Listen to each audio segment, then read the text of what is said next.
நான்லாம் ஸ்கூல் போகும்போது ரெட்டை ஜடை எண்ணெய் நல்லா தடவி அம்மா இறுக்கமாக பின்னி ரிப்பன் வச்சு கட்டி விடுவாங்க.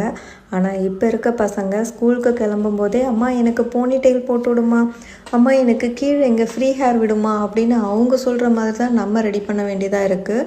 ஸ்கூல்லையும் பாப்பாவுக்கு பார்த்திங்கன்னா இந்த ரிப்பன் வச்சு தான் கட்டணும்னு ரூல்ஸ் கிடையாது. ஆனால் ஒயிட் கலர் பேண்டு போடணும்.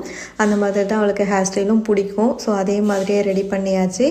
இன்றைக்கும் ஹேர் பூஸ்டர் பேக் அரைக்க வேண்டியது இருந்தது. நேற்றே எல்லாமே காய வச்சு மூட்டை கட்டி வச்சுட்டேன். பாப்பாவை ஸ்கூலுக்கு கூட்டிகிட்டு போகும்போதே இதையும் எடுத்து வச்சுட்டு கிளம்பிட்டேன். பாப்பாவை ஸ்கூலில் விட்டுட்டு ரைஸ் மில்லில் அரைக்கிறதுக்கு கொடுத்துட்டு ஸ்டேஷ்னரி பொருள்லாம் கொஞ்சம் வாங்க வேண்டியது இருந்தது. அதையும் வாங்கிட்டு மறுபடியும் ரைஸ் மில்லுக்கு போயிட்டு வெயிட் பண்ணி எல்லாமே எடுத்துகிட்டு வந்துட்டேன். நம்மளோட ப்ராடக்டில் hair care, skin care, food product எல்லாமே இருக்குது. ஃப்ரீ ஷிப்பிங்கில் இப்போ கொடுத்துட்ருக்கேன். மோர் தென் டீட்டெயில்ஸ் தெரிஞ்சுக்க ஸ்க்ரீனில் தெரிகிற வாட்ஸ்அப் நம்பருக்கு கான்டாக்ட் பண்ணுங்கள்.